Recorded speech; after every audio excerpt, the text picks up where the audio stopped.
This is AEW 360 Live at Advertising Week New York. I'm BJ Smith. I have with me Leslie Wood of NCS. How are you doing? I'm great. How are you? Good. Welcome to the stage. Thank you. Thank you. So, there is a couple of studies that were done by NCS recently that were on the 5 keys of advertising effectiveness. Tell me a little bit about those. Okay, so we really wanted to understand the fundamentals of advertising. And many studies will do a case study, they'll look at one campaign or another campaign. We really wanted to cover the entire spectrum. So we did 2 studies, each with all the campaigns that were available. So the first was looking at sales effect studies. We were looking at the effect that advertising had on sales. Okay. We used every study that we had, roughly about 500 studies.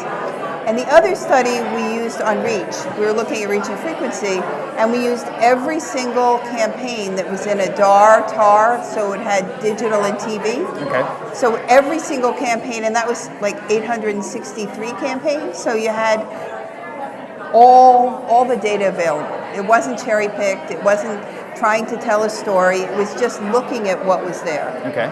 And the key things we were looking at were, what's the value of creative? How does reach impact advertising's effectiveness? What role does targeting play?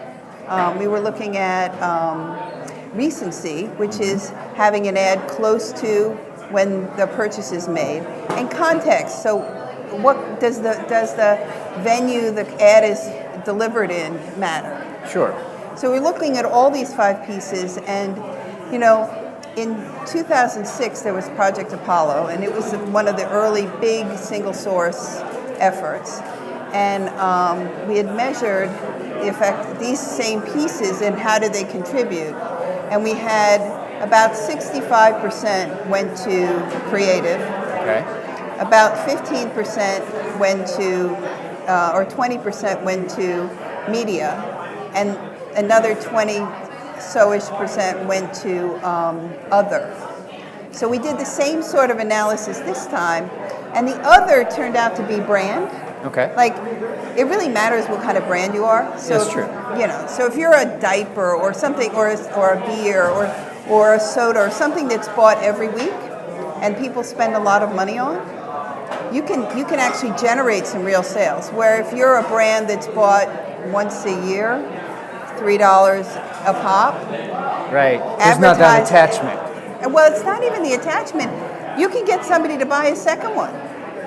But now you've got another $3 over the course of a year instead of, $20 a week, which can be, the difference is substantial in terms of your payout. So we were looking at the pieces and we said, really interesting, creative was much less important than it had been. It was still very important, the most important, but much less, and I think that's because... Don't tell the designers that. No, it's that they're consistently good. Right, okay, yeah. So that there isn't incredibly amazing creative and incredibly horrible creative on TV, but what we saw in digital was the average of the creative was about the same, but it had that much broader spectrum. The thing that digital also has, though, is the ability to play all these different levers with media, targeting and reach and caps and all the kinds of things you can do with digital. So media was more important there. Let's back up just a little bit and define digital a little bit more. So because there's so many forms of digital. There are. What are some of the forms that we're looking at? So we measure display, we measure banners, we measure video, we measure mobile, we measure, almost anything that can be tracked, either through a direct match with somebody that's registered online, or a cookie, or SDK, or there's all different connections. Right. So we measure all of those pieces to varying degrees. Okay, so we were comparing that creative to the television. Right. So the creative, I think, in the digital world, people are freer to explore. So you get things that are higher, but you also get a lot of stuff that doesn't work. Right. So the spectrum's broader. It has a larger standard deviation than the TV. Okay. So we also looked at reach. Reach is more important than ever because campaigns used to be everybody got a 70 and a 3.0. So reach was sort of a constant in the past, and now it's all over the place. Right. And some media really focus on reach and others don't. Some advertisers are more focused on reach than others. And what's clear is if you don't deliver your message to a consumer, they can't respond. Like you need a good message, but you also have to deliver it to somebody. And it has to be broad enough to actually change your brand's behavior in the future. It's not, a little bit of reach is not going to do it. Right. And then that leads into targeting? Targeting as well. So you'll notice these are all like the fundamentals. Sure, yeah. They're all the things that, we have always believed or we've always known were important. And today we've lost sight of some of those basic fundamentals, that you want to deliver a message to the right person at the right time, but the message has to resonate, it has to be meaningful, and how you put all that together is important, right? So targeting, interestingly, about a third of the advertisers are targeting non-brand buyers, and they do less well in driving sales. So you're building penetration, but it's a big uphill battle. To convert somebody that doesn't buy your brand into somebody that does is much harder work than getting somebody who already likes the brand to buy it more. Buy it again, right. To get a higher share of their wallet, it's easier than bringing a new brand on. So advertising has to work harder, has to do a lot more, it costs more, it's more impressions, so you get a lower return.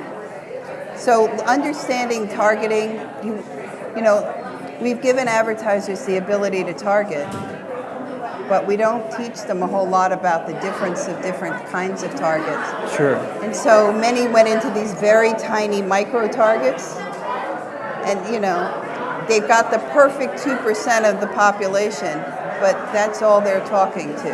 And delivering more mass is really important, and delivering reach.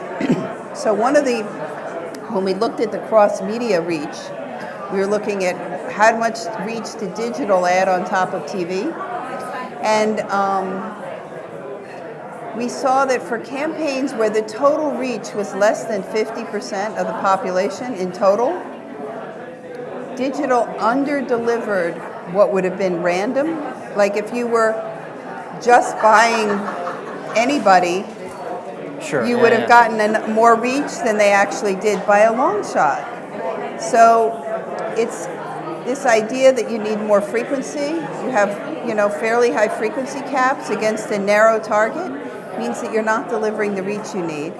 They're already seeing a TV message and you're not expanding your audience. And digital absolutely can do that. We see at the higher campaigns that digital can add large reaches. It can. There are people who are not easily reached in TV, but the only place we're actually executing that is in the very, very big campaigns.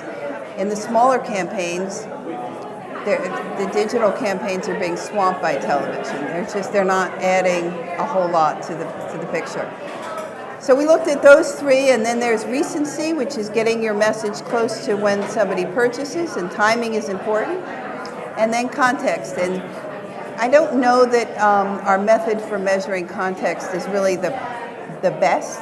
Okay. We see an effect, but I think if we had better tools to actually measure the context, where NCS measures CPG products. So, and we were looking at TV, CPG. They usually have one commercial. They have, they don't create a special commercial for a special venue. Okay. So we have our 5 keys. We've got creative, reach, target, recency, and context. If you could sum it up into 1 or 2 real key lessons in this for the study, what would they be? remember the basics.